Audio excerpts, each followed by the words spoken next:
आश्रयामि। श्यामा जी के अत्यंत हृदय की बात जानने वाले श्री स्वामी हरिदास जी महाराज, जो प्राण प्यारी ललिता सखी जो है, वो कहते हैं बिहारी जो आप जो बहुत सुंदर लगते हो ना, तो इनकी छां से प्रियाजू के समीप होना, इसलिए नहीं तो बहुत आपने अवतार रूप धारण किए हैं। जो प्रियाजू के समीप आपकी सुंदरता है वो और कहीं देखने को नहीं मिली। आप में जितने भी गुण हैं, सुघरता है, आपका गान नृत्य है, वो इन्हीं की बाह से है। आपकी सुघरता इनकी छां से है और सारे गुण आपको जो प्राप्त हैं वो इन्हीं की बाह से प्राप्त है। अभी स्वामी जी देख रहे हैं। वैसे तो तुम विश्व ब्रह्मांड में सबसे बड़े हो, पर इनके सामने तुम खटाते नहीं हो। तुम्हारे गुण, तुम्हारी महिमा, तुम्हारा रूप, तुम्हारा सौंदर्य बिहारिन जू के सामने महाराज हम देख रहे हैं कि हमारी प्यारी जू जब मुस्कुराकर आपकी तरफ देखती हैं तो आप स्तंभित हो जाते हो, आप आश्चर्यचकित हो जाते हो, आप में बेशुद्ध अवस्था आने लगती है। इसलिए महाराज आप में जो कुछ है हमने देखा, ये हमारी प्रिया जू से है, हमारी श्यामा जू से है। सुघर भय हो बिहारी याही छाहते। ये बाहर के नहीं जानेंगे क्योंकि जानते ही नहीं। बहुत पौराणिक सिद्धांत में थोड़ा ये जान पाए हैं कि हाँ प्रियाजू लालजू की बहुत प्रेमी हैं, लालजू भगवान हैं, वो उनके आश्रित हैं, ऐसा जान पाए हैं, लेकिन वो नहीं जान पाए। ये वृंदावन की रज का सेवन करने वाली वृत्ति ही जान पाती है कि प्रियाजू क्या है, जिनको रसिकों का संग मिला है। भगवत रसिक रसिक की बातें रसिक बिना को समझ सके ना, फिर ये तो रसिक शेखर हैं, प्रिया प्रीतम इनके अधीन है, ये देख रहे हैं। सुघर भय हो बिहारी याही छाहते, जे जे गटी सुघर सुर जान पन्यों की, ते ते याही बाहते। इसीलिए सहचरी भावापन्न महापुरुष को कहीं क्लास थोड़ी लगता है, प्रियाजू सब कलाओं में प्रवीण कर देती हैं। स्वयं च सकला कलासु कुशली कृता न कदा सुरास मधुरोत्सवे किमपि वेशेत स्वामिनी। स्वामिनी के योग्य जो भाव गुण, उस स्वामिनी की कृपा दृष्टि से एक क्षण में संपूर्ण वो ज्ञाता हो जाता है। उपासक कैसे प्रिया प्रीतम को सुख पहुंचाना है, ये सिद्धि प्रियाजू से प्राप्त होती है। स्वयं च सकला कलासु कुशली कृता न कदा, स्वयं समस्त कलाओं में वो प्रवीण हो जाती सहचरी स्वामिनी जू की एक मंद मुस्कान कृपा कटाक्ष से। ऐसा ही समस्त रसिकों ने देखा है कि सब गुणों के आचार्य हैं लालजू, सब गुणों के। वंदे कृष्णम जगत गुरुम, चाहे नृत्य हो, गायन हो, वाद्य हो, जो भी जितने गुण अब जब समस्त वेदहीन की श्वासों से प्रकट हुए, पर 64 कला परम प्रवीण स्वामिनी जू को इनको शिक्षा देनी पड़ती निकुंज में। ऐसे महान सद्गुण, प्रेममय नृत्य, प्रेममय गान, प्रेममय जो भाव चेष्टाएं, वो चेष्टाएं लाडली जो सिखाती हैं लालजू को। बड़ा अद्भुत एकांतिक विषय है कि हुते तो अधिक बड़े सब ही ते। ऐसा नहीं कि सखिया नहीं जानती है। जैसी हरिवंश करत अपनो जस प्रगट अखिल ब्रह्मांडन, ये अखिल ब्रह्मांडाधिपति हैं, ये पता है। हुते तो अधिक बड़े सब ही ते, पै इनकी कस न खटात याते। श्री हरिदास के स्वामी श्यामा कुंज बिहारी जकी रहे चाहते। स्तंभित हो जाना, रोमांचित हो जाना, विकल हो जाना लालजू को, ये महाप्रेम समुद्र का सार हमारी श्री श्यामा जू। सुघर भय हो बिहारी याही छाहते। जब हमारी प्रियाजू प्रेममयी भ्रकुटी संचालन करते हुए लालजू की तरफ देखती हैं, बड़ा सुंदर प्रसंग श्रीपाद प्रबोधानंद जी महाराज मिलता हुआ। सुघर भय हो बिहारी याही छाहते।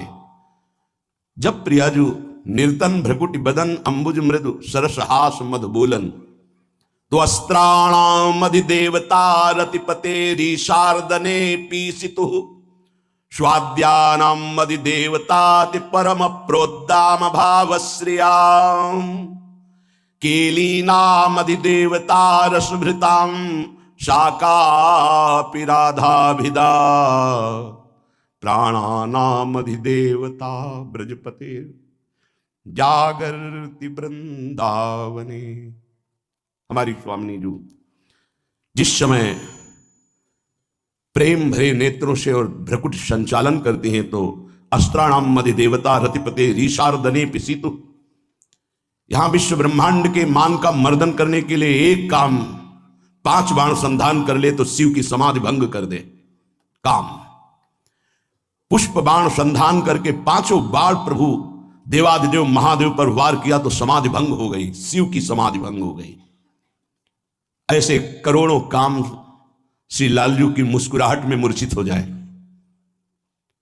और ऐसे लालजू को विवश कर दे ऐसे काम का प्रादुर्भाव प्यारी जू की भ्रकुट संचालन से। अस्त्राणाम मध्य देवता रतिपते ऋषार्दने पीषितु लीला पांग तरंग तैरुद भवन्नेकैकसा कोटिसा कंदर्पाहुर दर्प टंकृत महाकोदंड विस्फारुणा तारुण्य प्रथम प्रवेश समये यस्या महामाधुरी। कैसे कोई जानेगा, ऋषि मुनियों की भी गति नहीं। लीला पांग तरंग तैरुद भवन्नेकैकसा कोटिसा कंदर्पाहुर दर्प टंकृत महाकोदंड विष, 1 करोड़ बाण संधान करने वाले काम का प्रादुर्भाव प्यारी जू की भ्रकुट संचालन से होता है। लीला पूर्वक जे भी भ्रकुट संचालन करके प्रेम दृष्टि से देखती है तो करोड़ करोड़ बाणों का एक साथ संधान करने वाले प्रेम रूपी काम का प्रादुर्भाव होता है। अस्त्राणाम मधि देवता, आज तक कोई ऐसा अस्त्र नहीं कि शिव को विचलित कर दे, शिव की समाधि भंग कर दी। इसलिए सब अस्त्रों में परम अस्त्र वेत्ता काम, और ऐसे काम को जिनकी मुस्कुराहट मूर्छित कर दे वो श्याम, और ऐसे श्याम को जो मूर्छित कर दे वो श्यामाजू की भ्रकुट से प्रकट किया हुआ काम। काम अर्थात महाप्रेम। भ्रकुट निर्जित मदन मंद सस्मित बदन किए रस विवश घनश्याम पिय गोरी रुचिर राजत बधु कानन किशोरी।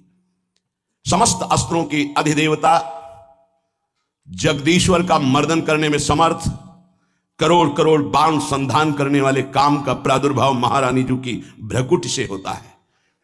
श्री हित महाप्रभु दिव्य प्रमोद रससार निजांग संग पीयूष वीच निचय रवि सेचयंती कंदर्प कोटि सर मूर्छित नंद सूनु संजीवनी जयति कापि निकुंज देवी।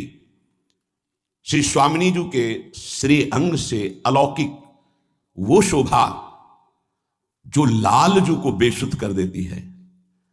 बड़े बड़े मुनियों के ध्यान में भी ये लालजू आने वाले नहीं है। योगींद्र दुर्गम गतिर मधुसूदनों पी, फिर लालजू महाराज जो प्यारी जू के समीप विराजमान है उन लालजू का तो 2 लालजू हुए।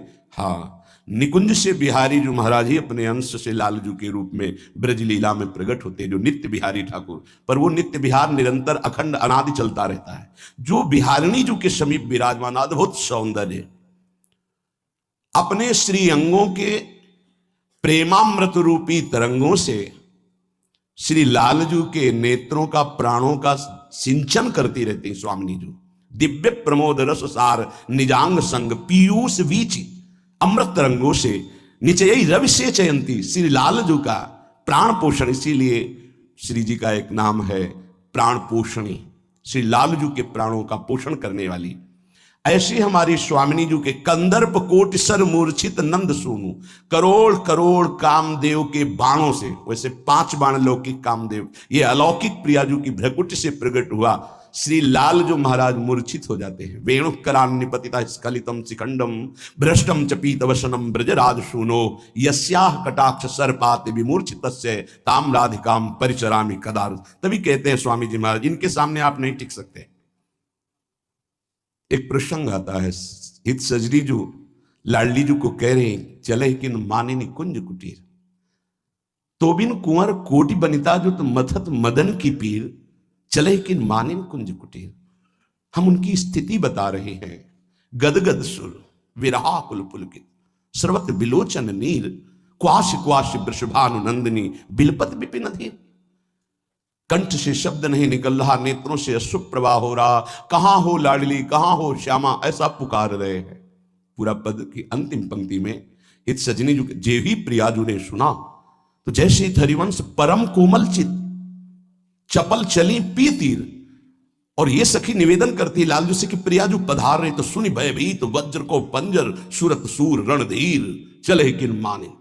प्रेम का प्रवाह जब लाडली जू के रूप में लालजू की तरफ चला, तो प्रेम युद्ध में सदैव विजयी होने वाले लालजू वज्र के पंजर, जहां किसी का भी प्रहार नहीं पहुंचता, भयभीत हो गए कि प्रियाजू पधार रहे। प्रेम का ऐसा आवेश ये प्रेमी जन ही जानते। सुनी भयभीत वज्र को पंजर, सुरत सूर रणधीर। प्रेम संग्राम में सदैव विजयी होने वाले, अन्य संग्रामों की तो बात जाने दो, वो जे ही सुना कि प्रियाजू करुणामयी पधार रही, हृदय कंपायमान हो गया, प्रेमावेश में भय सवार हो। बड़ा ये सूक्ष्म विषय। बोले करोड़ कामदेवों के बाण का संचार एक साथ श्री लालजू महाराज के ऊपर हुआ, मूर्छित हो गए। उनकी मूर्छा दूर करने की संजीवनी जड़ी बूटी है हमारी श्री लाडली। श्रीमद चतुराशी जी में लटकत फिरत जुवती रसफूली, आखिरी पंक्ति में जैसे ही हरिवंश मदन सर जर्जर विथिकित श्याम संजीवन मूली, संजीवनी जयतिकाप निकुंज देवी। श्री लालजू की संजीवनी मूरी है श्री लाडली जू। ऐसा सौंदर्य, ऐसा रूप, तन्नह प्रतीक्षण चमत्कृत चारु लीला, लावण्य मोहान महा मधुरांग भंगी, राधाननम ही मधुरांग कला निधानो, मावीर भविष्यति कदा रस सिंधु सारम। ऐसी मोहिनी जो कि मुख कमल कांत की मोहिनी सामर्थ्य है कि मोहन इनकी मोहिनी आकर्षण वृत्ति में विवश है, विवश। स्वामिनी जी की भावभंगिमाएं, स्वामिनी जी का लावण्य, स्वामिनी जी का रूप ऐसा चमत्कृत है, ये कौन बात जो अबहीं और अबहीं और अबहीं और है। समस्त अंगों में माधुर्य की, स्वभाव में अद्भुत भोरेपन और चातुर्यता की, कलाओं में सर्वोत्तम प्रेम कला की आचार्य हमारी स्वामिनी जी, ये रस प्रेम रस सिंधु का सार है। वो रूप हमारे सामने कब प्रकट होगा, हित जो महाराज कह रहे हैं। श्रीपाद प्रबोधानंद जी महाराज कह रहे अस्त्राणाम मदि देवता रतिपते जी शारदने पीसित हो। अभी ऊपर चिंतन हो रहा था जब तिलक रचना कर रहे थे कि ओहो, सखियों की सामर्थ्य को कोई नहीं जान सकता। अद्भुत सामर्थ्य सखियों की। बलिहारी है उन हृदयों को जो श्री जी की सखियों के प्रति समर्पण हो गया है। श्री जी से, लालजू से अपनापन इन्हीं की कृपा से होता है। इस श्याम श्यामा पद कमल संगी में इनके समान कोई नहीं है। सखियां ही सर्वश्रेष्ठ श्याम श्यामा पद कमल संगी।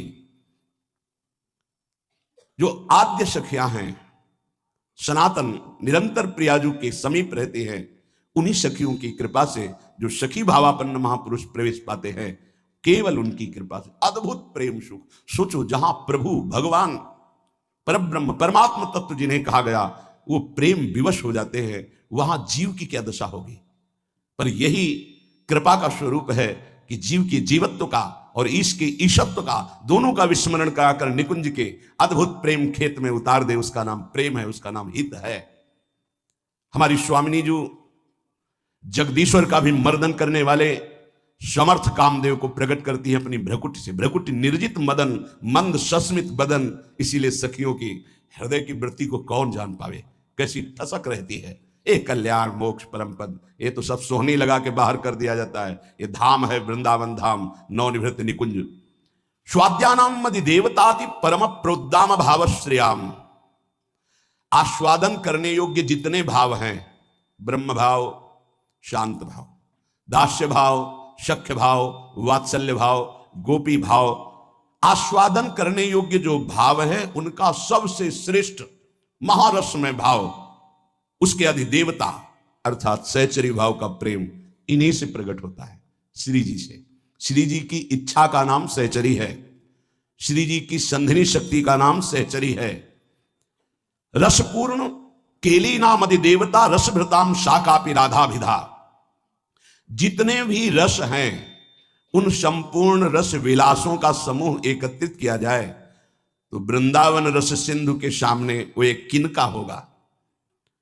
वो अनिर्वचनीय रस सिंधु प्रदान करने वाली, अनिर्वचनीय रस भाव प्रदान करने वाली, जगदीश्वर के भी हृदय में क्षोभ पैदा करके उनको भी मूर्छित करने की सामर्थ्य रखने वाली कोई राधा नाम की एक महाप्रेम देवी विराजमान है, जो प्राणानाम अधि देवता, जो समस्त प्राणों के अधिष्ठात्र देवता हैं कृष्ण, सबका आकर्षण करते हैं, सबकी प्राण शक्ति बने हुए ब्रजपतेर जागृति वृंदावने, उनको जो चेतना प्रदान करती हैं, उनके जो प्राणों की अधिदेवता हैं, उनका नाम राधा है। ऐसे नहीं कहते राधा राधा रटो, बड़े भाग्य हैं जो बात पर विश्वास हो जाए।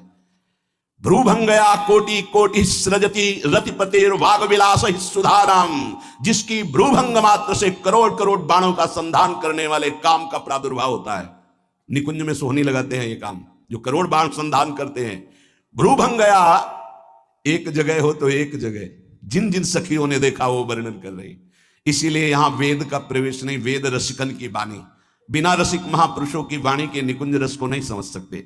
भ्रूभंगया कोटि कोटि सृजति रतिपतेर वाग विलास सुधानाम, कोटिरा विस्करोति स्मित वदन रुचा चंद्र कोटि विरणति, पंकई कांग छटाभि प्रणय रस महाम्भोधि कोटि प्रसूते, सा वृंदारण एव प्रिय सह विहरति स्वामिनी मम राधिका। हे स्वामिनी मम राधिका, वो मेरी स्वामिनी है। हम जिनकी बात कर रहे हैं, किनकी?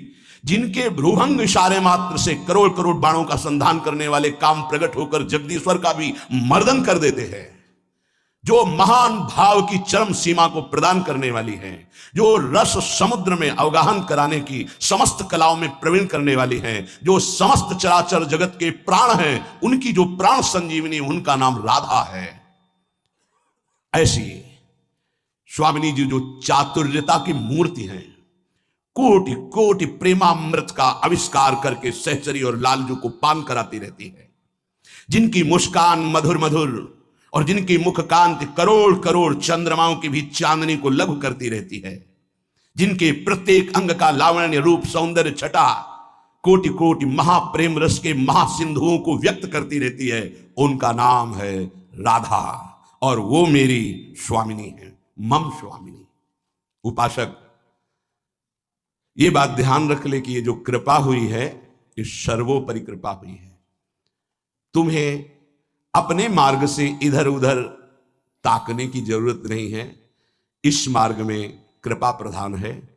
हम अनाधिकारियों पर पहले ही कृपा हुई है, हमारे कोई सद्गुण, कोई निकुंज उपासना, कोई राधा प्रेम किंचित मात्र नहीं था, तब हम पे कृपा हुई है।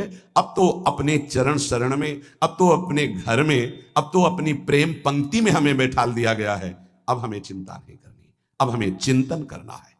हमारे हृदय में ये विश्वास हो जाना चाहिए कि मुझ अनाधिकारी के किसी भी साधन को देखकर नहीं घसीटा गया है, अपनी कृपा से मुझे लाडली लाल ने घसीटा है, तो अब वो मुझे इस माया के प्रवाह में बहने नहीं देंगे। पर हमको अब इस कृपा का अनादर भी नहीं करना है। कृपा का अनादर है मनमानी आचरण करना, आज्ञा के अनुसार ना चल पाना। पूज्यपाद श्री उड़िया बाबा जी महाराज कह रहे हैं कि हम समस्त ब्रह्म ऋषियों का, समस्त शास्त्रों का, समस्त भक्तों का निश्चय एक शब्द में बता रहे हैं। समस्त शास्त्रों का, ब्रह्म ऋषियों का, महर्षियों का, भक्तजनों का निश्चय एक शब्द में बता रहे हैं कि भगवत चिंतन निरंतर यही विधि है और जगत चिंतन ना होने पावे यही निषेध है। इतना है सार बात। हर क्षण हमारा प्रियालाल का चिंतन ही विधि है, इसके अलावा सब निषेध है। जगत में पूरा ब्रह्मांड सब आ गया, प्रियालाल को छोड़कर और कुछ हमारा चिंतन हो, ये भारी निषेध है। उपासक समझ नहीं रहा है। चिंतन छोड़कर के तुम्हारा जो समय बर्बाद होता है, तुम उसकी कीमत जानते हो? वो तब पता चलेगी जब ऑक्सीजन लगता है कि श्वास कितनी कीमती है। एक श्वास लेने के लिए प्राण व्याकुल होने लगते हैं। तुम आराम से श्वास ले रहे हो, व्यर्थ में जा रही श्वासें। अरे भाई, अंतिम समय किस समय है हमें पता नहीं, और अगली योनि कौन मिलेगी ये भी पता नहीं। तो अब हमको अपने चिंतन को संभालना है। संपूर्ण ऋषियों का, शास्त्रों का, महात्माओं का, भक्तों का एक सार शब्द है। आराध्य देव का चिंतन ही विधि है और सब निषेध है, जगत का चिंतन निषेध है। जब साधक उपासक जगत चिंतन का परिणाम ये जो देह है, अशांति है, चिंता है, दुख है, जगत चिंतन का परिणाम ये देह है, बार बार बदलेगी अगर जगत चिंतन में रहोगे। चिंता, शोक सब इसी से ग्रसित है। देखो, जब हमसे अपराध बनते हैं, पाप बनते हैं, तो बाहरी दंड जो मिलता है, अंदर दंड मिलने लगता है। निगेटिव विचार, नकारात्मक सोच मार देती है आदमी को। आप लोग समझिए, आपके पाप को कोई नहीं जानता, तो ये मत समझो कि हम आगे बढ़ते चले जाएं पाप मार्ग में। नहीं, उसका दंड विधान जो बाहरी होगा वो तो होगा ही। शरीर ने पाप किया है तो दंड मिलेगा, पर मुखिया मन ने पेशकार बनकर बुद्धि से स्वीकृति करा ली तो दोनों को दंड मिलेगा, बुद्धि को भी और मन को भी। क्या दंड मिलेगा? वो पाप नकारात्मक सोच, नास्तिकता पैदा कर देगा, निगेटिव विचार पैदा कर देगा। मार दिया। अनंत जन्मों में हमको आज मनुष्य जन्म मिलकर के भगवत प्राप्ति का अवसर मिला था। नकारात्मक, नास्तिकता, ये दोनों बराबर उसको पीड़ा पहुंचाएंगी। हमारी कामना नहीं पूर्ण की तो हम भगवान को गालियां देने लगे, भगवान के विरुद्ध। ये क्या है? क्या है? तुमने कभी बैठकर अपनी स्थिति की तरफ विचार किया कि हम किधर जा रहे हैं? कम से कम हम गलत हैं पर सत्य को स्वीकार कर रहे हैं, तो निकलने का तो रास्ता है। आपने तो निकलने का ही रास्ता बंद कर दिया नास्तिकता ला करके। कम से कम हम गलत हैं पर हम सकारात्मक सोच के द्वारा अपनी गलती को सुधार तो सकते हैं। आपने नकारात्मक सोच के द्वारा अपना नाश प्रारंभ कर लिया। बहुत ध्यान देने योग्य विषय है। और कोई दंड दे या ना दे, बैठे बैठे नकारात्मक सोच आपको जलाती रहेगी। जगत चिंतन का परिणाम ये देह है, चिंता है, शोक है, भय है, नकारात्मक चिंतन। भगवत चिंतन करने से देह मिलेगा दिव्य, जिसका काल भी विनाश नहीं कर सकता, उसे भाव देह कहते हैं। और सदैव निश्चिंतता, निर्भयता, निशोकता, परमानंद, इसकी बाढ़ आएगी। यही तो चाह रहे हैं ये, और दिशा पकड़ रहे हैं जगत चिंतन की, जगत भोगों की। इसलिए हम तुम्हें सबका निष्कर्ष बताते हैं, बस तुम नाम की रट लगा दो।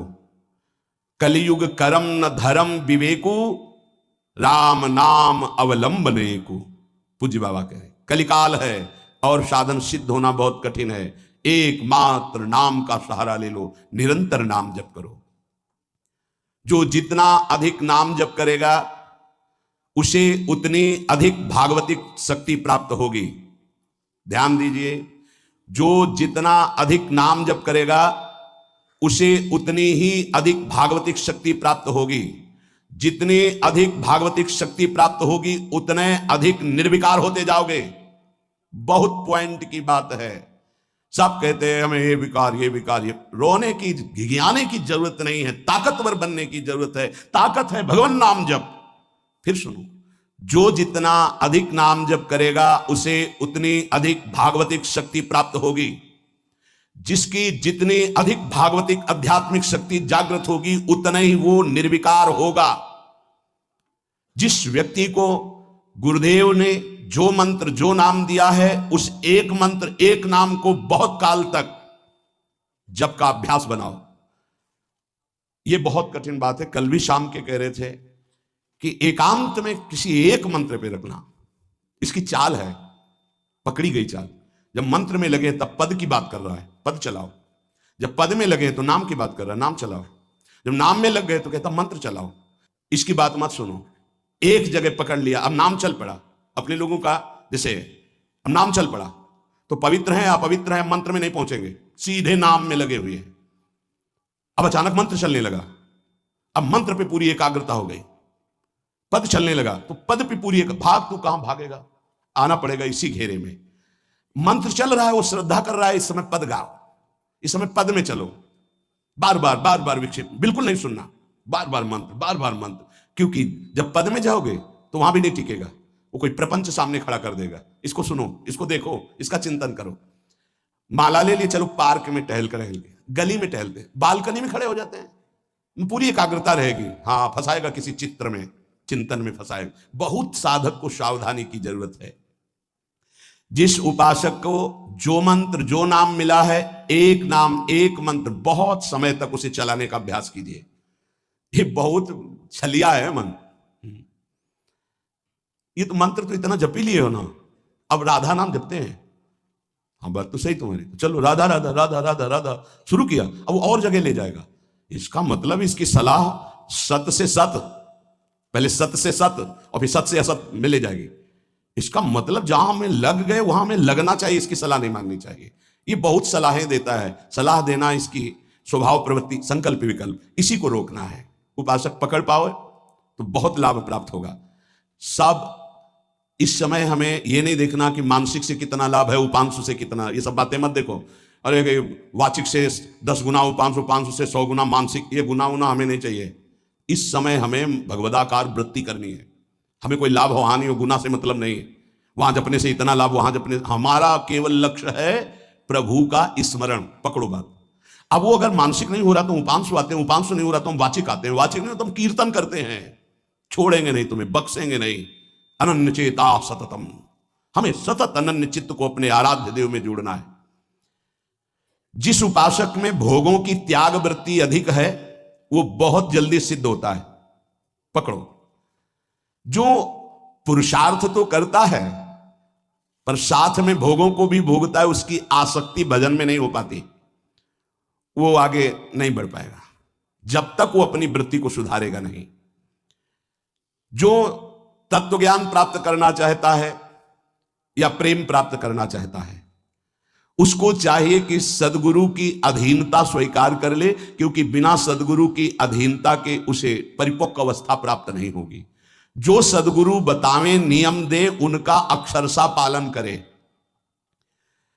जब सदगुरु की कृपा से अधिक जप होने लगता है तो शरीर के परमाणु नामाकार मंत्राकार हो जाते हैं। जैसे आपको सत्संग में याद हो बताया कि पूज्य बाबा श्रीधर जी के जब चरण चापने 8 बजे रात्रि के जाते थे तो चरण स्पर्श करते ही ऐसा लगता मशीन फिट हो गई हृदय में, मंत्र ऐसे चलने लगता। तो अधिक समय बाबा की समीपता में बिताने की कोशिश करते, पर वो जब एकदम भाव में डूब जाते तो अपने लोग छोड़ के चल देते थे, विक्षेप ना पहुंचे उनको। बड़ी उत्तम अवस्था पूज्य बाबा की, बड़ी उत्तम अवस्था। भजन और दैन्यता ये 2 जीवन में उनके बहुत जोर की थी। कहीं कोई किसी भी तरह का अभिमान नहीं, दैन्यता की मूर्ति। और भजन के तो इतने भूखे कि रात दिन करने पर जो वैष्णव जाए उससे यही भिक्षा मांगते थे, राधा रानी से प्रार्थना कर दो कि थोड़ा भजन बन जाए। यहां थोड़ा भी भजन नहीं बनता और हम कहते हैं भजनानंदी, और वो भजनानंदी और वो कह रहे हैं कि थोड़ा भजन बन जाए। क्या भजन से प्रीति है उनकी। अधिक जप करने से शरीर के परमाणु मंत्राकार नामाकार हो जाते हैं। बड़ा प्रभाव है महापुरुषों के स्पर्श का। जीवन भर के लिए बात समझ में आ गई कि महापुरुषों का शरीर पांच भौतिक नहीं होता, वो दिखाई देता है भजन और लीला चिंतन के प्रभाव से दिव्य लीला में हो जाता है। अधिक जप करने से शरीर के परमाणु मंत्राकार हो जाते हैं, नामाकार हो जाते हैं। सच्ची हम जीते ही उनकी चरण रज से, उच्छिष्टामृत से, उनकी करुणा कृपा से ही हमारा जीवन है, चाहे परमार्थ में चाहे स्वार्थ में, गुरुदेव की कृपा से ही। जो नाम है इसमें सूचि असुचि, पवित्रता पवित्रता, समय कुसमय, स्थान कुस्थान, इसका कोई विचार नहीं है। लेकिन मंत्र में इसका विचार। मंत्र नहीं चला सकते कि शौचालय में बैठे मंत्र जप रहे हो, या आप लघु शंका करते हुए मंत्र जप रहे हो, या आप शौचालय लघु शंका से निवृत्त होकर पवित्र नहीं हुए, वही कपड़े जो शौच में वही आप नहीं, ऐसे नहीं, फिर आपकी बुद्धि विकारग्रस्त हो जाएगी। ये महापुरुषों के निर्णय है। जो नाम जप करता है, भगवान नाम कीर्तन करता है, तो उसमें निश्चित भाव जागरण होता है। पर हमारी प्रार्थना है, निवेदन है, पूज्य बाबा कह रहे हैं, असलियत में जब तक तुम्हारे अंदर कोई भाव तुम्हें बेशुद्ध ना कर दे तब तक कोई नाटक मत करना। अरे बड़े भावुक है भाई, ऐसे से ऐसा रोना, चिल्लाना, बेसुरा बोलना, नाचना, गिर पड़ना, मूर्छित हो जाना, असलियत में ये सब भाव आते हैं। जब अधिक नाम जब नाम कीर्तन, तो ये सब जागृत होता है। अगर ईमानदारी से जागृत नहीं है तो कोई इस भाव का नाटक न करे। बाबा कह रहे नहीं तो दम्भ रोग लग जाएगा आपके भजन में और वो आपको पतित कर देगा। अत्यंत बड़े हुए भाव के आवेश में जब आपको स्मृति ना रहे तो दूसरी बात नहीं, आप कभी ऐसे भावों का प्रादुर्भाव दिखावा ना करें, नहीं तो दम्भ लग जाएगा। भाई मैं तुमसे बहुत एकांतिक बात कहता हूं कि एक आदमी ध्यान करे और एक आदमी नाम जप नाम कीर्तन करे तो थोड़े समय में तुम देख लेना कि नाम जापक और नाम कीर्तन करने वाले की आध्यात्मिक उन्नति कितनी जोर की हुई है। पूज्य बाबा साक्षात ब्रह्म है। इन्हीं की कृपा प्रसाद से पूज्य पंडित गया प्रसाद जी महाराज ब्रजमंडल के सिद्ध महापुरुष, इन्हीं को गुरुदेव के रूप में वर्ण करके ऐसी उच्च अवस्था प्राप्त की थी कि गीता वाटिका से भाई जी और राधा बाबा परम प्यार दुलार आदर पूज्य पंडित गया प्रसाद जी का करते थे। देखो कलयुग को बहुत खराब बताया गया है। पूज्य बाबा कह रहे युग है भी इसमें बहुत दोष, परंतु हम आपसे कहते हैं कि कलयुग बहुत महिमामय भी है। बड़े बड़े ऋषि मुनि देवता याचना करते हैं कि मुझे कलयुग में जन्म मिले। क्यों? क्योंकि केवल नाम जप और नाम कीर्तन से इसमें वो पद प्राप्त होता है जो बड़ी बड़ी तपस्या यज्ञ ध्यान साधना से भी नहीं होता। ये बड़े अमृतमय वचन, इनको पकड़ो। सार बात नाम जप नाम कीर्तन गुण कीर्तन। देखो स्वयं भगवान ने कहा है यज्ञानाम जप यज्ञोस्मि, सब यज्ञों में श्रेष्ठ यज्ञ मैं हूं, जप यज्ञ। अब यज्ञ अश्वमेध यज्ञ, राजसूय यज्ञ, बड़ी बड़ी यज्ञ जो चक्रवर्ती सम्राट महाबलशाली पुण्यात्मा राजर्षि करते थे, उन सब यज्ञों में श्रेष्ठ है जप यज्ञ। देखो इस जप यज्ञ में ना तो शुद्ध घी की आवश्यकता है, इस जप यज्ञ में ना तो मंत्रवेत्ता ब्रह्म ऋषि की आवश्यकता है।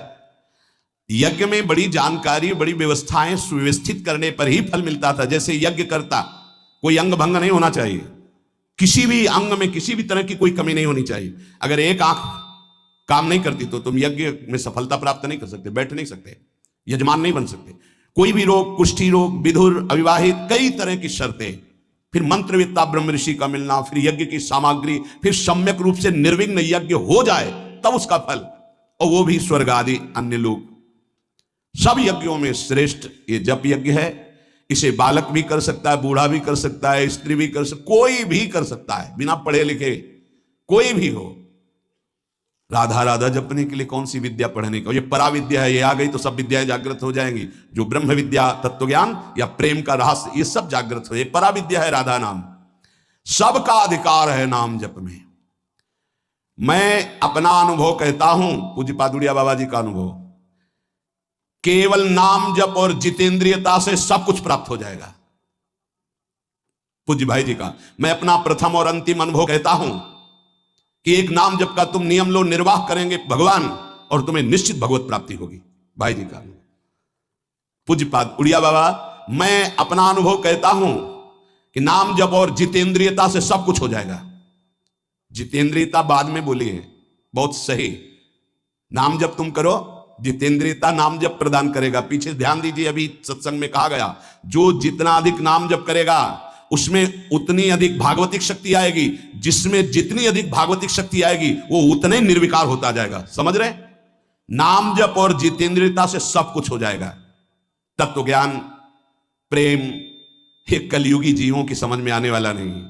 नाम जप करो, तत्व ज्ञान भी हो जाएगा, प्रेम भी प्राप्त हो जाएगा। क्योंकि नाम जप से बहुत जल्दी हृदय पवित्र होता है, और पवित्र हृदय में तत्व ज्ञान और प्रेम प्रकाशित होता है। सबसे कठिन चीज, सबसे कठिन साधना बाबा क्या है? नाम जप। बुद्धि को पावन करने वाला, मन को शांत करने वाला, भगवत प्राप्ति कराने में समर्थ है नाम जप, मंत्र जप। बहुत अच्छा उपासक हो जाएगा जो नाम जप मंत्र में अपनी आसक्ति कर ले। जिस दिन हमारी नाम जप में आसक्ति हो गई, उसी दिन कोई भी पद दुर्लभ नहीं रहेगा, सब प्राप्त हो जाएगा। देखो जी ऐसो राम नाम रस खान, मूर्ख या को मरम न जाने, या को पीवे चतुर सुजान। कोई चतुर सुजान नाम को पकड़ पाता है। पायो नाम चारु चिंतामणि, उर करते न खसई हो, अब लो नसानी अब ना नसई हो। चारु चिंतामणि जो भगवान नाम कीर्तन में मस्त रहते हैं, नाम जप में मस्त रहते हैं, मेरी दृष्टि में वे ही सर्वोत्तम साधक हैं। इसी से ज्ञान वैराग्य भक्ति सब प्राप्त हो जाएगी। बस तुम अपने चित्त से इसका चिंतन करो। एक नियम ले लो, सोने से जागने तक, जागने से सोने तक, जीवन से मरण तक हम केवल नाम की ही आराधना करेंगे। बस देहनाश पर्यंत तत्परता पूर्वक बिना फल देखे कि क्या फल मिल रहा है। तुम निश्चिंत होकर केवल नाम का अभ्यास करो, तुम्हें पुरुषार्थ और करने की जरूरत, सब कुछ प्राप्त हो जाएगा। अब जैसे कोई कह दे कि तुम्हें कोई और कर्म करने की जरूरत नहीं, यहां ध्यान दीजिए, यहां आंतरिक साधना की बात हो रही है। भाई तुम गृहस्थ हो, व्यापार करो, किसानी करो, नाम चलाओ, एक एक फावड़े में नाम चलाओ। ग्राहक से बात कर रहे हैं, भगवान का स्वरूप मानकर बात की, इसके बाद खाली समय में नाम जप कर रहे हैं। विद्यार्थी हैं, अपनी स्कूल का कार्य किया, शेष समय जितना जो हम समय बर्बाद करते हैं उसमें नाम जप कर लिया, महान बुद्धिमान हो जाएगा वो। बोले हम विद्यार्थी हैं, हमारे पास समय नहीं। भाई तुम विद्या अध्ययन 24 घंटे करते हो, 8 घंटे हमने तुम्हें नींद के दे दिए, 8 घंटे। और अगर आप 2 घंटे जो इधर खेल कूद में, उद्दंडता में, उनको नाम जप में लगा दो, एक महान पुरुष बन जाओगे। तुम्हारी उत्तम आकांक्षा भगवत प्राप्ति की जागृत ना हो जाए तो बताना, जिसकी बुद्धि पवित्र है वो जिधर लगाए उसमें प्रवीण हो जाता है। नाम जप के लिए सब, हम गृहस्थ हैं, हमारे पास समय, हम विद्यार्थी, हम व्यापारी। भाई ये कितने दिन रहेगा व्यापार, कितने दिन रहेगी ये विद्या, कितने दिन रहेगा तुम्हारा ये धन वैभव ऐश्वर्य। अंतिम में ये नाश का खेल यहां अवश्य होता है। इसका नाम ही मृत्यु लोक है। यहां सब कुछ मरा हुआ है, प्रतिपल मर रहा है। जो तुम्हें दिखाई दे रहा है वो नहीं दिखाई देगा, आज है कल नहीं दिखाई देगा। गाड़ी में गाना बज रहा है, बड़ी रफ्तार से गाड़ी चल रही है, बड़ी मस्ती, 1 सेकेंड में सब के सब राधे श्याम। उनको क्या पता कि ये मस्ती बस अगले सेकेंड में नष्ट होने वाली, ना देह रहेगा और ना ये मस्ती रहेगी। इसलिए राधा राधा राधा, यदि राधा नाम कीर्तन चल रहा है, अगर देह छूट भी जाए, किसी कारण से नवीन देह मिलेगी तो बहुत उत्तम मिलेगी, बढ़िया संस्कार मिलेंगे, क्योंकि नाम। और अगर कहीं अंतिम चिंतन में राधा ही नाम, ये हम कह रहे सुनने की, और अगर चिंतन में राधा नाम रहा, शरीर छूटा, तो श्री जी को प्राप्त हो जाओगे। जिनको नाम चिंतन में आनंद आने लगा, उनको किसी और साधना में मन को हटाकर लगाने की जरूरत नहीं है। प्रतिज्ञा करो, बाबा कह रहे हैं, प्रतिज्ञा करो, एक भी श्वास खाली नहीं जाने देंगे। पूज्य राधा बाबा जी ने ये कहा कि तुम नियम ले लो, 5 मिनट में एक बार बोलेंगे नाम, फिर देख लेना 24 घंटे नाम चलने, 5 मिनट में एक बार बोल दो राधा, फिर 5 मिनट के लिए छुट्टी। तो आप देखोगे आपका चित्त घसीटने लगेगा, कहीं 5 मिनट तो नहीं, राधा बोलना है। कितनी बार राधा नाम आने लगेगा, धीरे धीरे आपका निरंतर चलने लगेगा। तुम प्रतिज्ञा करो, एक भी श्वास खाली नहीं जाने देंगे नाम के बिना। मन भागता है, भागने दो, चिंता मत करो। तुम प्रतिज्ञा पूर्वक, नियम पूर्वक जब नाम जप करोगे तो मन को पंगु कर देगा ये नाम। ध्यान दीजिए उपासक, ये अमृत है, पी लो और पचा लो। मन भाग रहा है, भागने दो। तुम नाम जप को नियम पूर्वक, प्रतिज्ञा पूर्वक पकड़ो। भगवान से भी अधिक दया की सामर्थ्य नाम में है। आहा, जो नाम का चिंतन करता है, उसका मन लगे या ना लगे, उसको वही फल प्राप्त होता है। जप में मन ना लगे तो कीर्तन में लगा दो, कीर्तन में ना लगे तो स्तोत्र पाठ में लगा दो। वो सब मंगलमय भगवान से जुड़ा है, इसलिए आपका अनन्य चिंतन माना जाएगा। अभ्यास करने में नींद बहुत सताती है। परमार्थ का सबसे बड़ा दुश्मन काम, और यही नींद है। काम, कामना, वासना मन ते करियति दूर, तभी भजन होता है। और ये नींद, हमें लगता है कि थोड़ा सा तो हमें कड़ा शासन करना चाहिए अपनी इस नींद पर। अमृत वर्षा हो रही सत्संग में, आप सो रहे हो, नाम कीर्तन अमृत पान करने, आपके वाणी पाठ आपके मन में नहीं रुच रहा, इससे लड़ो। क्यों छूट दे रहे हो? तुम मन थोड़ी हो, तुम ये गंदी वृत्ति थोड़ी हो, तुम इससे लड़ना सीखो। पर ये लड़ना 4 दिन के अभ्यास से नहीं होगा, इसमें जल्दीबाजी नहीं होती। ये जन्म जन्मांतर से हमें दोष अधीन किए हुए, गंभीरता पूर्वक, धैर्य पूर्वक इनसे लड़ा जाता है, और नींद को जड़ मूल से उखाड़ कर नष्ट कर दिया जाता है। सोवत हु रसना रटे राधा कृष्ण सुनाम, जब आप अभ्यास कर लोगे ना, जैसे करवट बदले चेतना आई तो मंत्र चल रहा है, नाम चल रहा है, कितना सुख मिलता है। जैसे करवट बदली, थोड़ा सा नींद आई, करवट बदली, नाम चल रहा, मंत्र, इसका मतलब चल रहा था।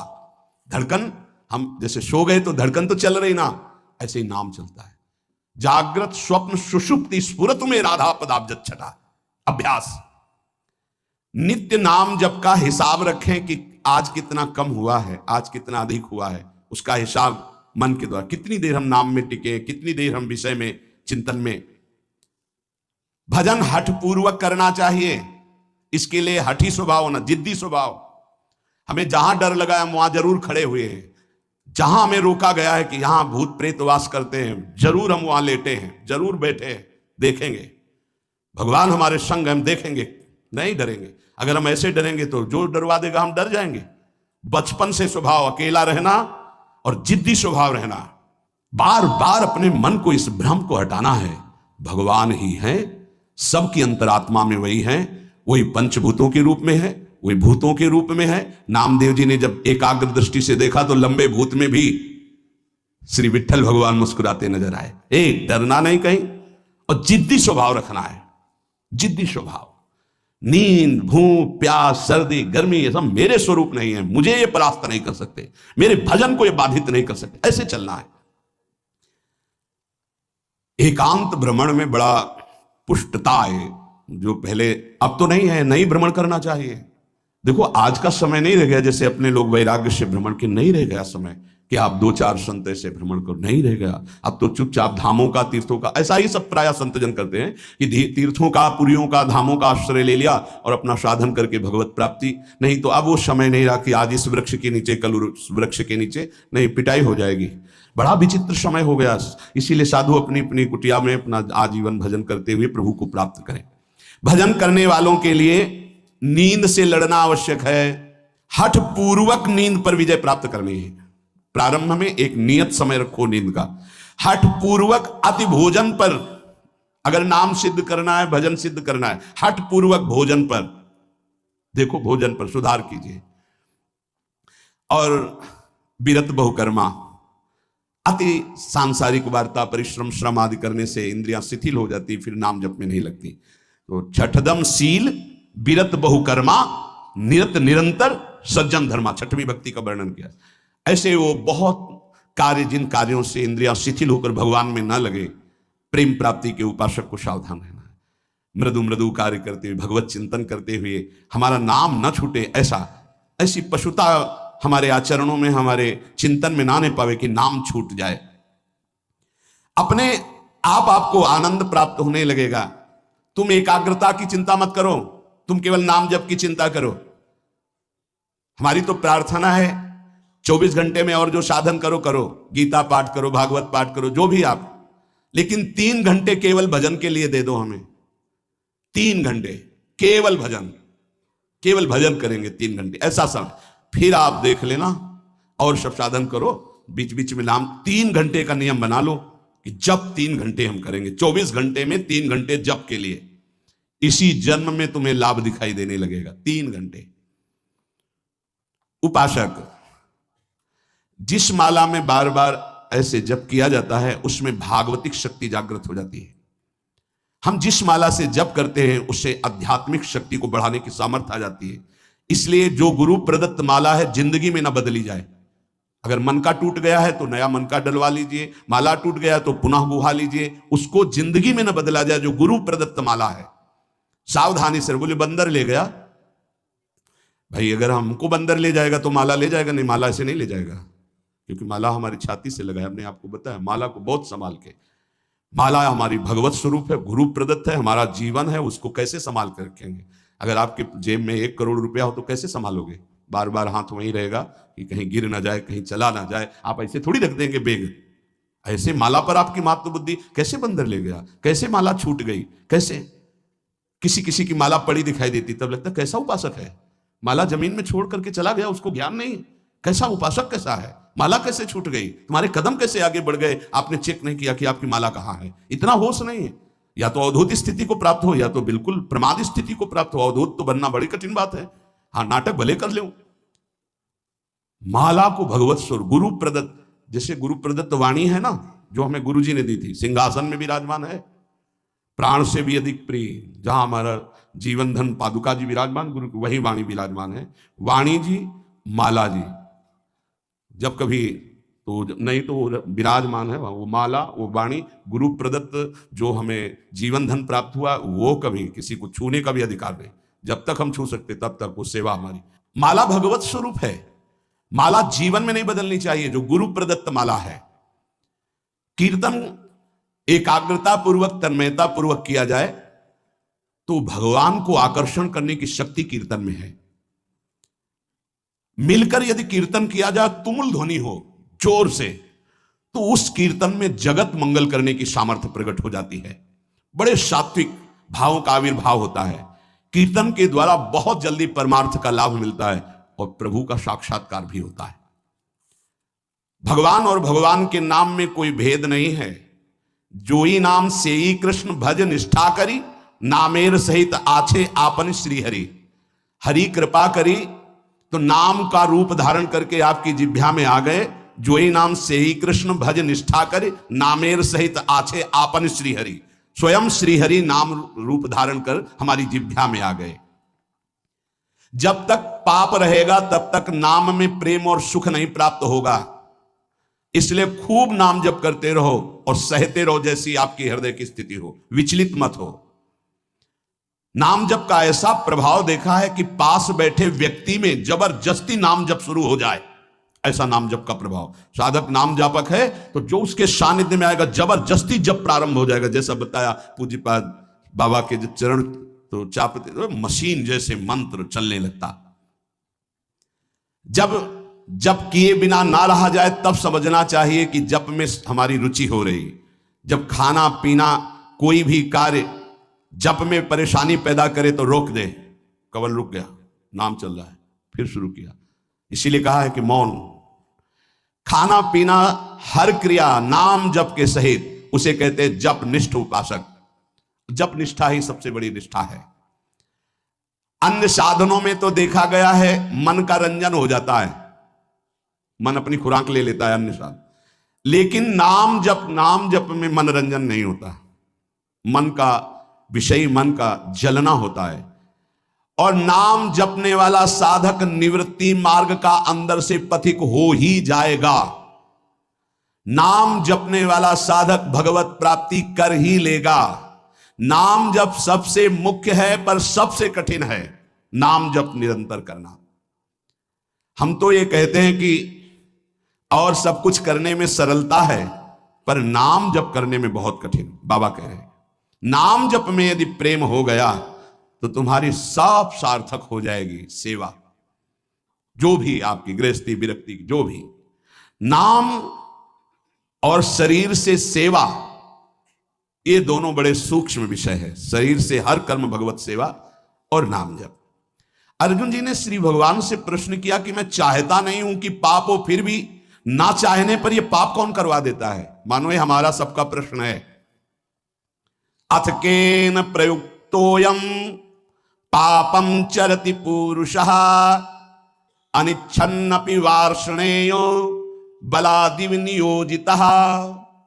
कल चर्चा हुई थी, जो हमारा स्वधर्म है उसका हमें पालन करना चाहिए।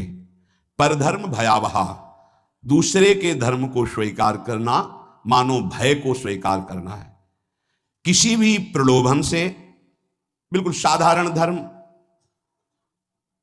लोकवत धर्म, असाधारण धर्म, अध्यात्म स्वरूप, भगवत प्राप्ति। साधारण धर्म में भी अपने धर्म का परिवर्तन नहीं करना चाहिए। जो हमारी भगवान ने धर्म व्यवस्था की है, जहां हमारा जन्म कर्म जो भी विधान रचा है, हम उसके अनुसार भगवत प्राप्ति करेंगे। जो वर्णाश्रम के अनुसार व्यवस्था, उसके अनुसार हम चलेंगे। ये साधारण व्याख्या है। असाधारण व्याख्या है, कल चर्चा हुई थी, हम प्रभु के अंश हैं। हमारा स्व चैतन्य घन अविनाशी निर्विकार पर शरीर, स्वधर्म भगवत प्राप्ति, परधर्म भोग प्राप्ति। योग होना स्वधर्म है और भोगी होना परधर्म है। इसी से पता चल जाएगा कि हम स्वधर्म में हैं कि परधर्म में। ध्यान दीजिएगा, भगवत योग होना स्वधर्म है और भोगों में रत रहना यह परधर्म है। निर्लिप्त रहना भोगों से स्वधर्म है, भोगों में लिप्त होना परधर्म है। सबकी सेवा करना, कुछ ना चाहना स्वधर्म है, और सबसे सुख चाहना ये परधर्म है।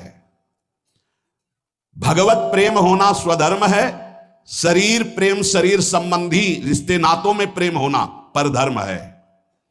निष्काम होना स्वधर्म है, सकाम होना परधर्म है। निर्मम होना स्वधर्म है, ममता युक्त संसार में बर्ताव करना परधर्म है। अनासक्त होना स्वधर्म है, आसक्त होकर भोगों में, शरीरों में, रुपया में, नाना प्रकार की सामग्री में परधर्म है। तात्पर्य, प्रकृति के संबंध को स्वीकार करके जो कुछ हो रहा है वो सब परधर्म है। परमात्मा के संबंध को स्वीकार करके जो कुछ है वो स्वधर्म है। क्या सुंदर स्वधर्म की व्याख्या है। स्वधर्म चिन्मय, चिदानंदमय, अविनाशी है। परधर्म जड़ धर्म है, परिवर्तनशील है, नाशवान है। प्रभु का अंश स्वा, प्रकृति का अंश शरीर। स्वधर्म प्रभु से जुड़ना स्वधर्म, शरीर से, संसार से जुड़ना परधर्म। शरीर संसार के भोगों की इच्छा परधर्म, भगवत प्राप्ति की इच्छा स्वधर्म।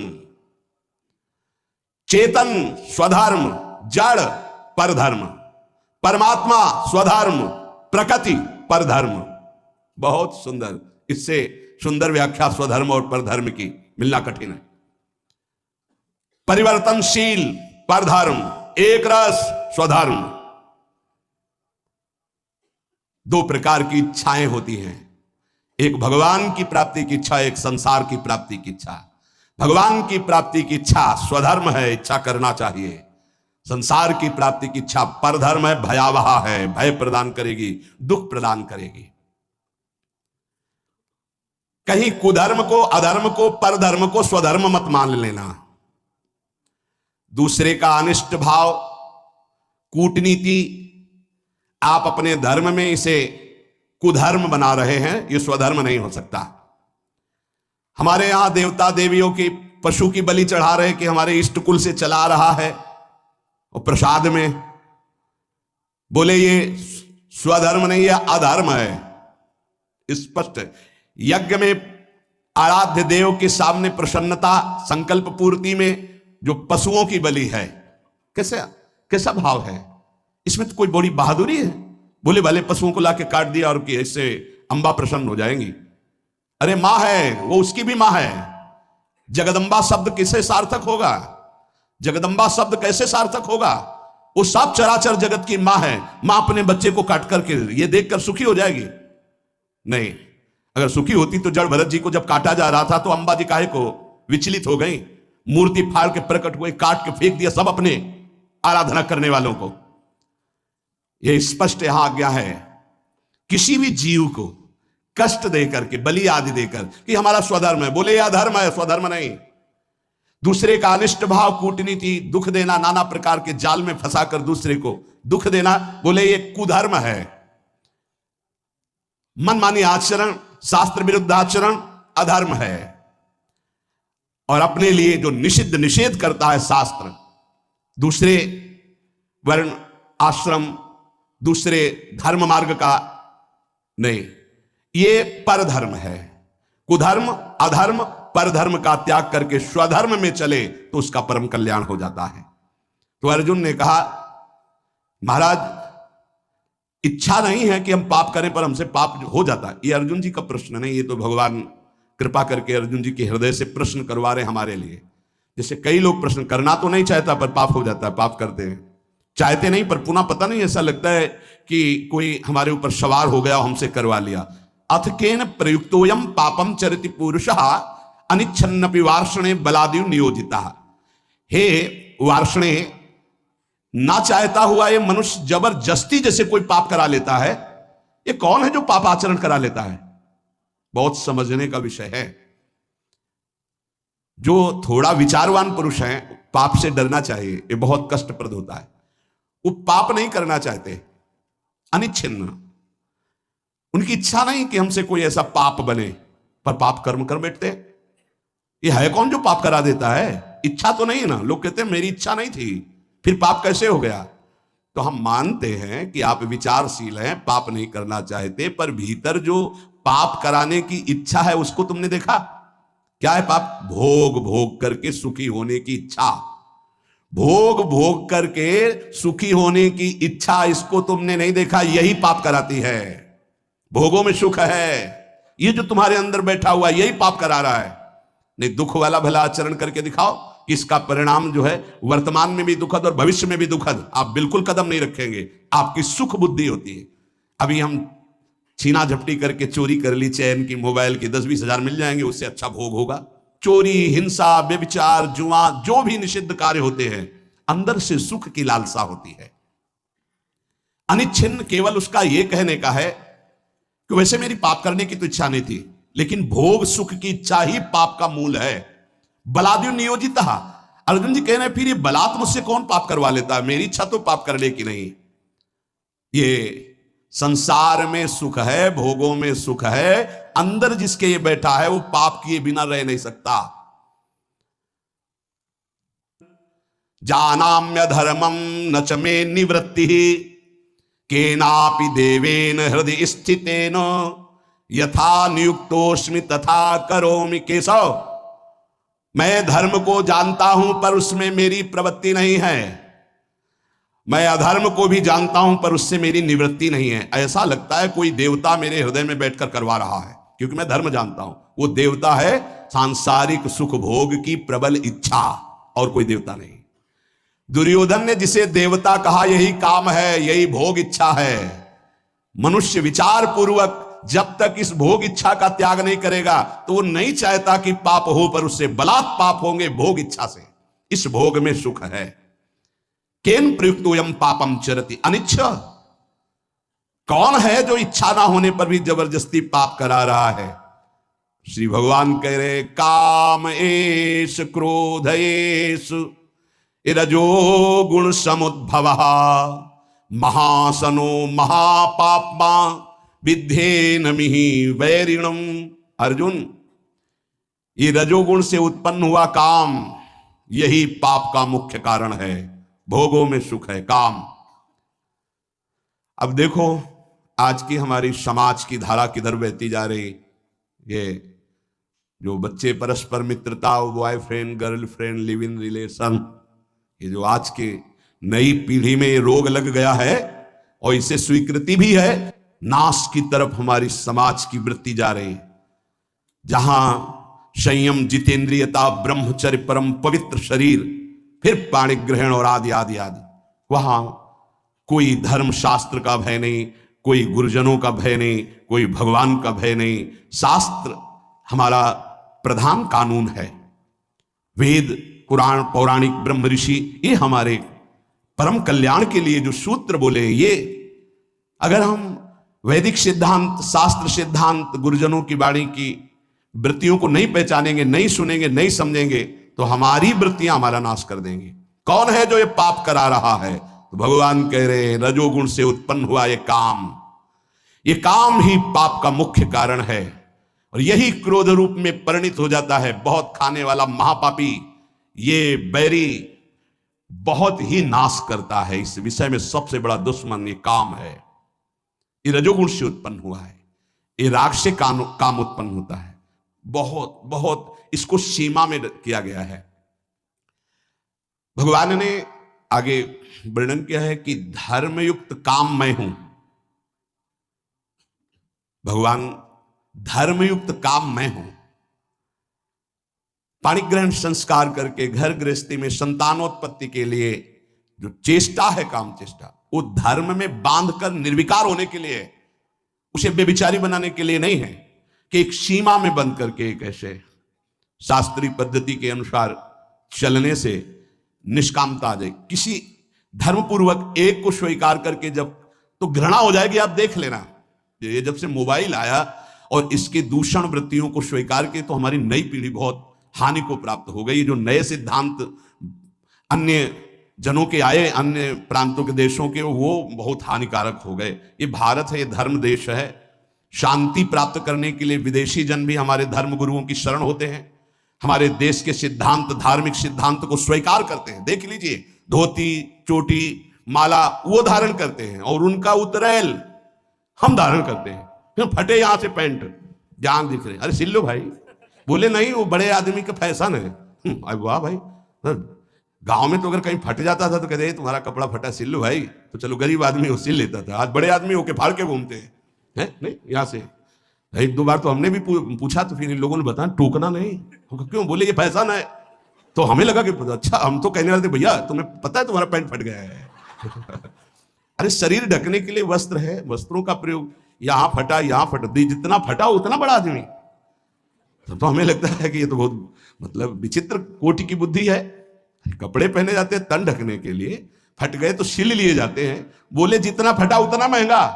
भाई बुद्धि भ्रष्ट है। फिर तो आप जाके बाजार में फटा कपड़ा लाते हो और पहनते हो। अब नवीन बोले विदेशी मतलब।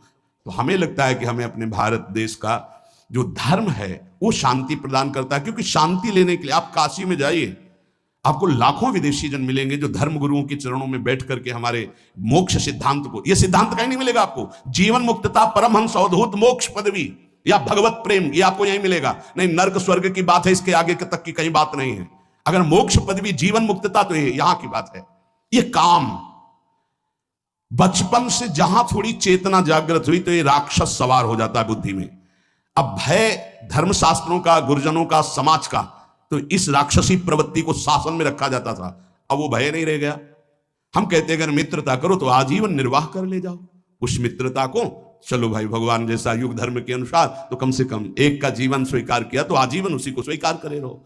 ये कामेश क्रोधेश रजोगुण समुद्भवा, रजोगुण से उद्भव प्रकट होने वाला ये राग, ये काम ही महान पापी है जो क्रोध रूप में परिवर्तित होकर के नाना प्रकार के हिंसा द्वेष प्रकट कर देता है। ये काम क्रोध में परिणित होता है। ये काम महापापी कभी ना अघाने वाला, इस विषय में तुम इसको महान दुश्मन जानो। ये कभी तृप्त नहीं हो सकता, चाहे सैकड़ों शरीरों को भोग लो, चाहे लाखों शरीरों को भोग लो, ये पाप के सिवा कुछ नहीं करवा सकता। ये केवल वासना बढ़ती रहती है। वासना अब की बार, शायद अब की बार, इस अवस्था में नहीं, इस शरीर में, इस शरीर में नहीं, इस भागता घूमता है। अनंत काल हो गए हमको भटकते भटकते। इसको समझना है। हमारे अंदर जो भोगों में सुख बुद्धि बैठी है, हम चाहते हैं बाहर से कि पाप न हो, पर अंदर से चाहते हैं कि सुख है, इसलिए हम भ्रष्ट हो जाते हैं। इसलिए हम नाना प्रकार के पाप कर बैठते हैं। इसलिए ना चाहते हुए भी हमसे हिंसा पाप आदि दोष होते हैं। इस विषय पर विचार करें। कोई भी पाप करने वाला भगवत मार्ग का चिंतन अनुसरण करने की सामर्थ्य खो देता है। यदि सत्संग मिले तो पुनः हिम्मत बनती है, हम आगे बढ़ते। तो सत्संग मिला, हिम्मत बनाओ, अवलो नशानी अवना नशयो, जो हुआ सो हुआ, आगे से सावधान होकर हम इस पर विजय प्राप्त करने आए। देखो, जैसे कोई हार गया तो घृणा बुद्धि से नहीं देखना चाहिए। साधक है, युद्ध है, उसको प्रोत्साहन देना चाहिए, ना कि निराश करना चाहिए। आप सब साधक हैं, आप सब भगवत मार्ग के पथिक हैं। अगर कभी चूक हो जाती है, कोई फिसल रहा है, तो हमें दौड़कर उसे उठाना है, ना कि ताली बजा के हंसना है। ये बहुत बड़ा शत्रु है। किसी को कभी भी चूक हो जाने पर फिसल सकता है। हमको रोकना है, हाथ पकड़ना है, गले से लगाना है, दुलार करना है, उसको आगे बढ़ाना है, ना कि ऐसा। एक बार किसी महापुरुष के समीप किसी का ऐसा, तो उन्होंने कहा आज के बाद उसका आसन हमारे पास लगेगा। तो उन्होंने कहा स्वामी जी ये तो बड़ी निंदा की बात होगी, कि ऐसा ऐसा ऐसा। उन्होंने कहा नहीं, वो निंदा हम सहेंगे, लेकिन इसको हम टूटने नहीं देंगे। तो रो पड़ा साधक और कहने लगा स्वामी जी ऐसा प्यार तो हमें जीवन में कहीं नहीं मिला। बोले इससे भी अधिक मिलेगा। जहां दंड मिलना चाहिए वहां जब प्यार, तो वो साधक इतना अच्छा तपस्वी और जितेंद्री बना कि कुछ काल में जब हम ब्रह्मावर्त बिठूर में थे, तब वो जब मिले, अपनी घटना बताई। महापुरुषों के चरणों की जय हो। जो अगर उसी समय वो उसको कह देते जाओ मैं त्यागता हूं, तो साधक टूट जाता, बिखर जाता, क्योंकि अब उसको लगता अब क्या सब गया। लेकिन जब महापुरुष संभाल लिए और उन्होंने कहा, तो फिर उसको लगा कि मैं नीच तो हूं, पर जब गुरुदेव ने संभाल लिया तो अब ऐसा उत्तम महात्मा। और वो गंगा जी की सीढ़ी पर बैठ के जब बता रहे थे, तभी लगा कि महापुरुषों में कितनी सामर्थ्य होती है, कितना दुलार होता है। इसलिए आपस में एक दूसरे को फिसलने से बचाना है। कोई फिसल रहा है तो मजबूत हाथ से हाथ मिलाना है और उसे घसीट के निकालना है। एक भी टोली में कोई बिखर न पावे, एक भी हमारे कोई टोली का दूसरा पक्ष ले न जा पावे। काम क्रोध लोभ मोह मद मत्सर, आप बहुत सामर्थ्यशाली हो, आप उसकी रक्षा करना, आप उसके भावों को सजाना, आगे बढ़ाना। प्रभु एक बार जो आपका शरणागत हो गया, सुनते हैं कि उसका नाश नहीं होता, नामे भक्ता प्रणश्यति। इतना भी सुना है कि अगर झूठा खेले तो साचा होए, झूठे से कोई कह दे कि हे कृष्ण मैं आपका, तो आप सच्ची मान लेते हो, इतने करुणामय हो, प्रभु आप संभालना। हम जीवन में ये ध्यान रखें कि वास्तविक कोई भी साधक या कोई भी परमार्थ का पथिक पाप नहीं करना चाहता, पर अंदर एक इच्छा है जो पाप कराती है, जिसका नाम है भोग वासना, काम वासना। भगवान उसको कह रहे हैं ये नित्य बैरी है, जल्दी मरने वाला नहीं है। इसलिए हम जब स्वयं बलवान नहीं होते तो बल का आश्रय लेते। मेरे बल श्री वृंदावन रानी, हमने महारानी जी का आश्रय लिया है, गुरुदेव का आश्रय लिया है। हमारी चूक, हमारी गलतियां वो क्षमा करेंगे, हमें आगे बढ़ाएंगे। हम खूब नाम जप करें, कभी निरुत्साहित ना हो। हर स्थिति में हम भगवत प्राप्ति कर सकते हैं। आखिरी श्वास तक हम लड़ेंगे इन विकारों से, और प्रियालाल हमारा लड़ना देख करके वो राजी हो जाएंगे, हमें प्राप्त हो जाएंगे। पक्का विश्वास करो, विश्वास करो। यद्यपि भक्त अनन्य जो विषय इंद्रियन बस होए, कर्मठ कोटि जितेंद्रियन तेषम लहै न कोई। यद्यपि वो विषयी है, पर उसने श्यामा जी का अनन्य आश्रय ले लिया। उसकी समानता करोड़ों जितेंद्री, करोड़ों कर्मकांडी संयमी नहीं कर सकते। इसलिए हम बाजी जीत गए। नागरी दास ये जन्म जितायो, बलिहारी बलिहारी। शेष चर्चा आगे। श्री राधा वल्लभ लाल।